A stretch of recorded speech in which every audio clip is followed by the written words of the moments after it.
Fala pessoal, tudo bom com vocês? Bom, hoje nós vamos para a nossa aula 1 do nosso primeiro módulo do curso de Direito Previdenciário / Seguridade Social. O tópico da nossa aula 1 é Evolução Legislativa da Seguridade Social no Brasil.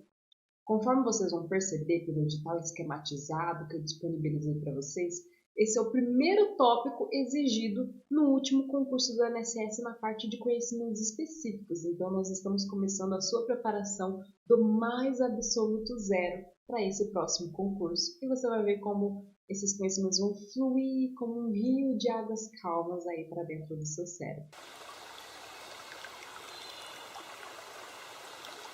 Bora lá aprender então! Quando a gente fala de origem e evolução legislativa da Seguridade Social, é importante a gente voltar lá no passado e analisar os primeiros atos relacionados à Seguridade Social. Bom, conforme vocês vão ver, a Seguridade Social hoje ela tem 3 campos de atuação: a assistência social, a saúde e a previdência social. São 3 campos de atuação que englobam a Seguridade Social, cada um cuida de uma coisa diferente.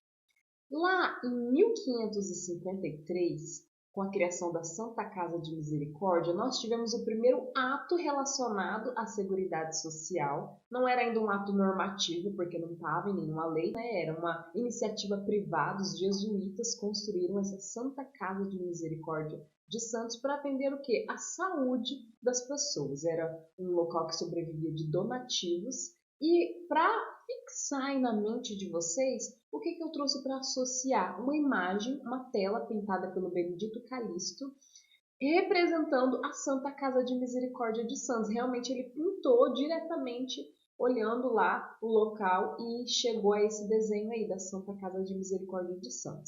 Agora nós vamos passar a dar uma olhada na legislação em si, ou seja, nas citações da Seguridade Social dentro das nossas legislações. Em 1824, a Constituição do Império fez uma breve citação sobre Seguridade Social. Lá no artigo 179, inciso 31, a Constituição discriminou assim: a Constituição também garante os socorros públicos. Bom, foi só isso que falaram de Seguridade Social, tá bom?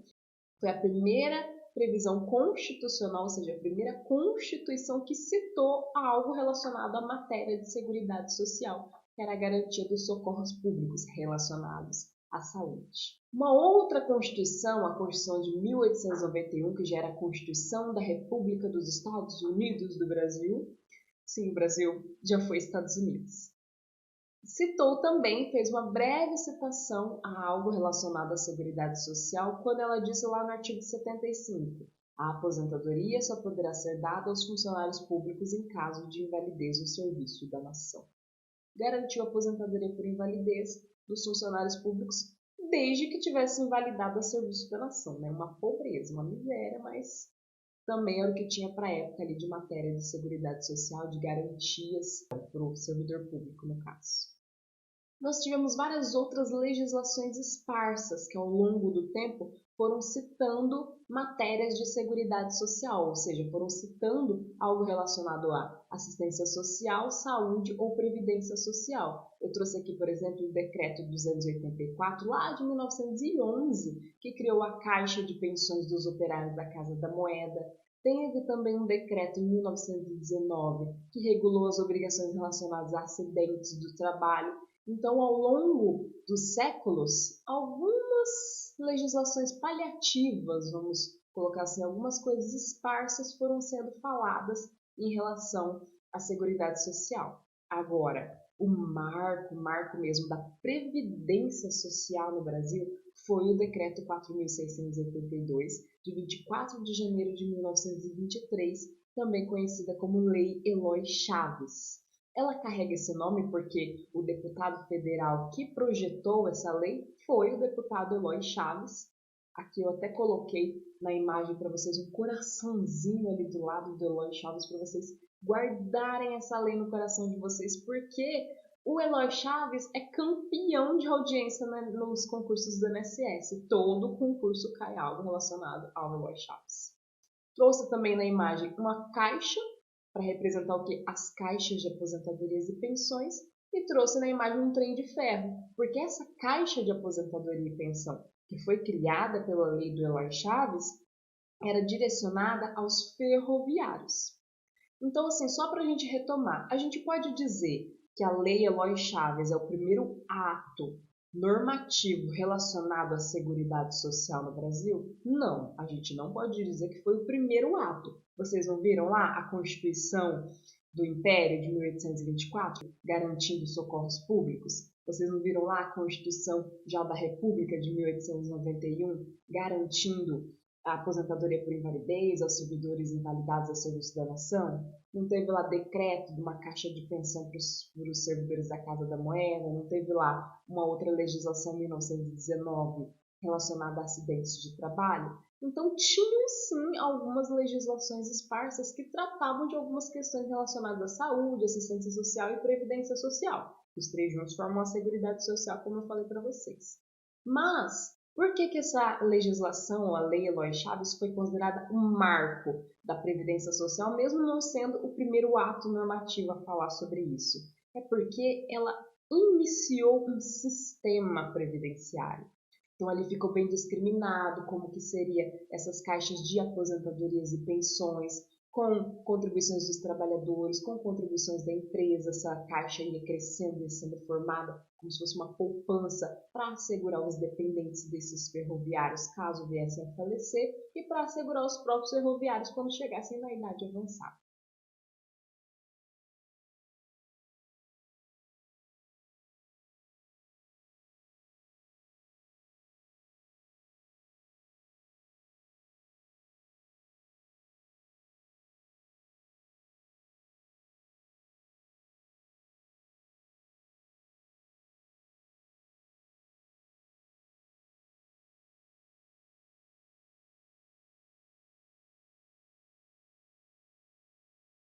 Então, todo um sistema foi montado ali nessa Lei Eloy Chaves e esse sistema repercute até os dias de hoje na Previdência Social. Aí, inspirados pela Lei Eloy Chaves, várias outras empresas tiveram as suas caixas de aposentadorias e pensões criadas. Então, a década de 1920 é marcada pela criação dessas caixas de aposentadorias e pensões. Ali eu trouxe imagens para representar bem para vocês essa década de 1920. Entrando na década de 1930, nós temos a criação das caixas de aposentadorias e pensões para os portuários e marítimos. Trouxe ali a imagem de um trabalhador no porto. Nós tivemos a criação da Caixa de Aposentadorias e Pensões para os telegráficos e radiotelegrafos. Eu trouxe ali um radiotelégrafo, já até está extinto isso daí, né? Mas era da época. Teve também a criação da Caixa de Aposentadoria e Pensão para os serviços de força, luz e bonde. Trouxe ali um bondinho para vocês associarem aqui com a criação de mais essa Caixa de Aposentadoria e Pensão. Teve também a criação da Caixa de Aposentadoria e Pensão para os demais empregados dos serviços públicos. Em 1932, os mineradores foram agraciados com a criação da sua Caixa de Aposentadoria e Pensão. Enfim, várias empresas criaram individualmente as suas caixas de aposentadorias e pensões. No decorrer da década de 1930 1920, até comecinho de 1930. Foi então que, na década de 1930, a partir de 1933, essas caixas de aposentadorias e pensões criadas individualmente por empresas começaram a se fundir, começaram a se juntar em categorias profissionais. Por exemplo, juntava lá a Vale com a Samarco, empresas de mineradores. Aí essas duas empresas se juntavam mais uma terceira empresa ali de mineradores e formavam o quê? Um instituto único para administrar essas três caixas, um exemplo aqui só para vocês entenderem, relacionadas aos mineradores.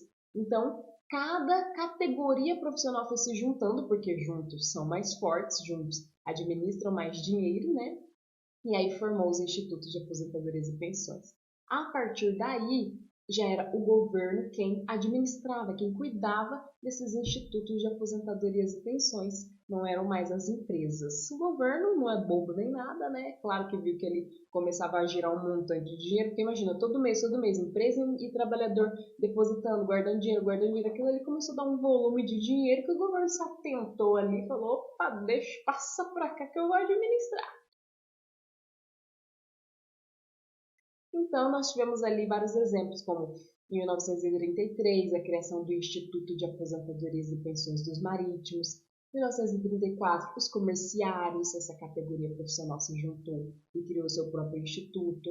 Os bancários, os industriários, os servidores do Estado, os empregados de transporte e cargas, os operários estivadores, foram se juntando e criando seus institutos de aposentadorias e pensões, agora administrados pelo governo. Foi só em 1966, por meio do Decreto-Lei 72 de 1966, é que todos esses institutos de aposentadorias e pensões se juntaram, se fundiram em um único órgão chamado INPS. Eu não estou falando errado, é INPS mesmo, porque na época era Instituto Nacional de Previdência Social.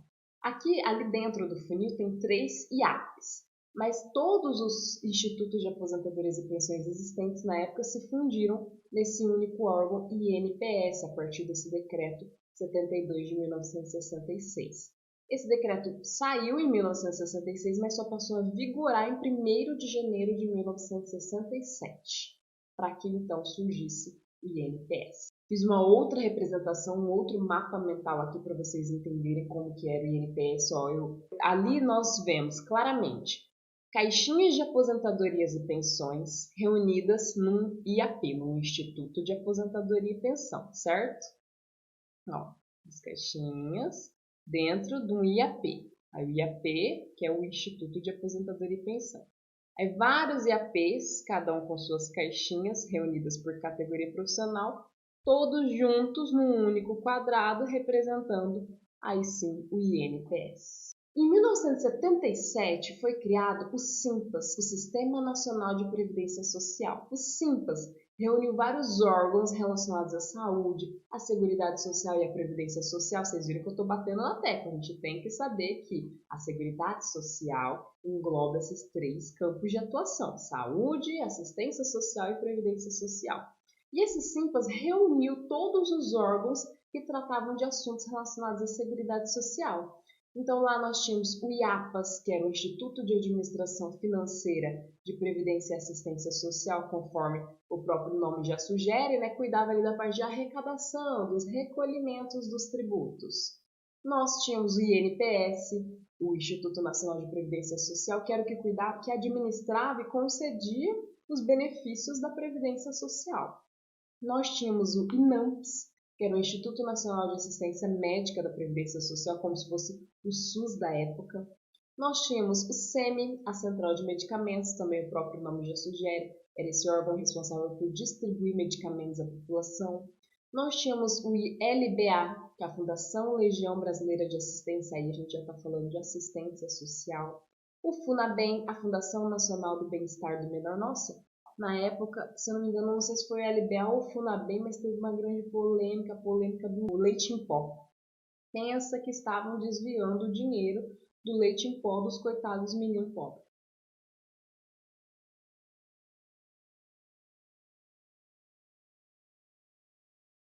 Tínhamos também lá, entre esses órgãos do SIMPAS, a DataPrev, que é a Empresa de Tecnologia e Informações da Previdência Social, e a DataPrev, de todos esses órgãos do SIMPAS, 1, 2, 3, 4, 5, 6, 7 órgãos que formavam o SIMPAS, a DataPrev é a única sobrevivente.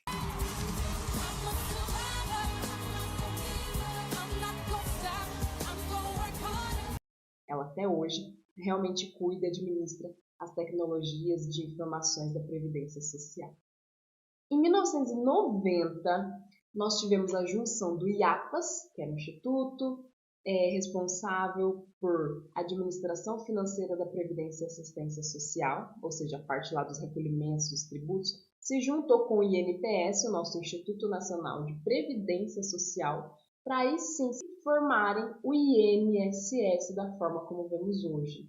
Então, olha só aí toda a trajetória que teve até que realmente surgisse o INSS. E isso já foi matéria de prova, tá? O INSS é originário da fusão de quais órgãos? Aí eles colocavam FUNABEM com LBA, colocaram lá INAMPS com SEMI, INAMPS com INPS, não era nada disso. Quais foram os órgãos que se fundiram em 1990 e formaram o INSS, IAPAS e INPS? Então eu trouxe para vocês uma linha do tempo para vocês darem uma visualizada e também uma resumida aí no que aconteceu de 1923 para frente. 1923, o marco do sistema previdenciário brasileiro. Foi o marco da Seguridade Social? Não. Foi o primeiro ato normativo relacionado à Seguridade Social? Não. Foi o marco do sistema previdenciário brasileiro. Lei Eloy Chaves. Aí, ao longo da década de 1920 até pedacinho de 1930, criação de várias caixas de aposentadorias e pensões para várias empresas.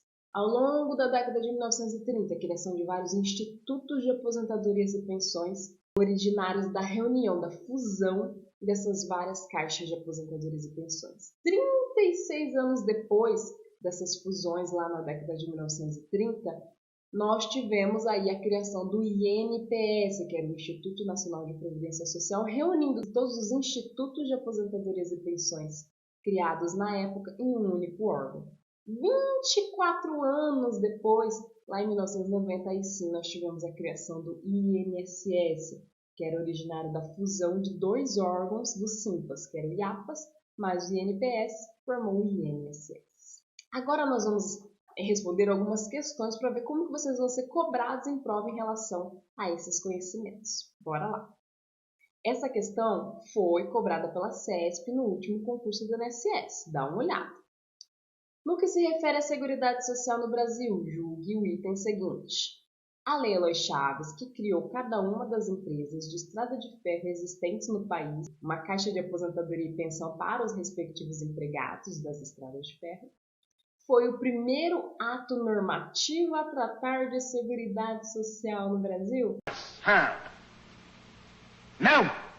Olha que bacana, já matamos uma questão. Vimos que não foi o primeiro ato normativo a tratar de Seguridade Social no Brasil. Antes de 1923, nós tivemos várias legislações esparsas tratando de questões relacionadas à Seguridade Social, seja relacionada à saúde, com os socorros públicos, seja relacionada à previdência, com a aposentadoria por invalidez a serviço da nação, seja relacionada a acidentes de trabalho. Então, não foi o primeiro ato, a primeira legislação, não.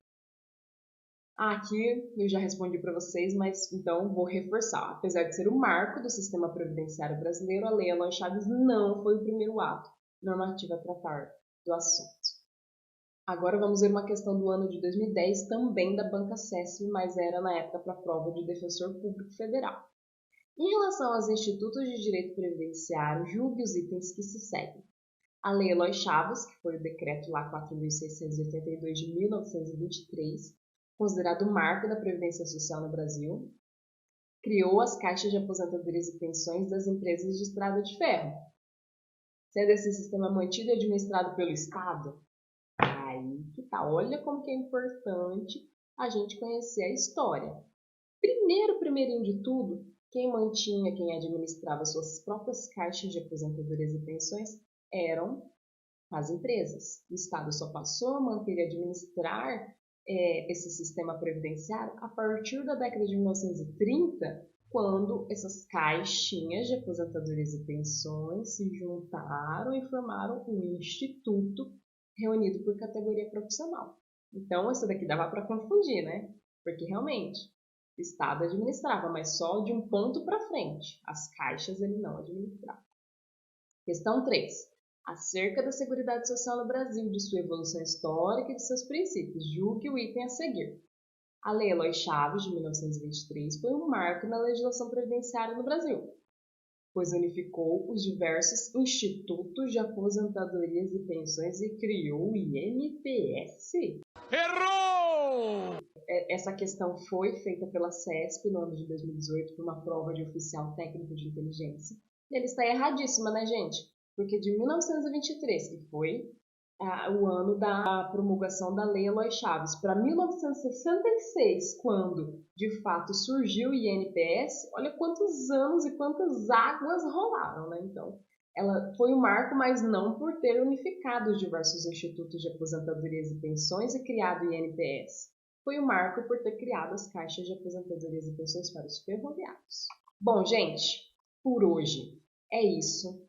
Uma das técnicas da neurociência relacionadas aos estudos é o seguinte: não se deve ficar mais de 25 minutos focado num assunto só, porque senão aquilo cansa, aquilo você já não entende mais, aquilo você já começa a dispersar, já começa a devagar. Então, as nossas aulas terão duração máxima de 25 minutos, tá? Então, vamos para a próxima aula. Faz uma pausinha de uns 2, 3 minutos, até 5 minutos, toma uma aguinha, relaxa, descansa e bora continuar na próxima aula.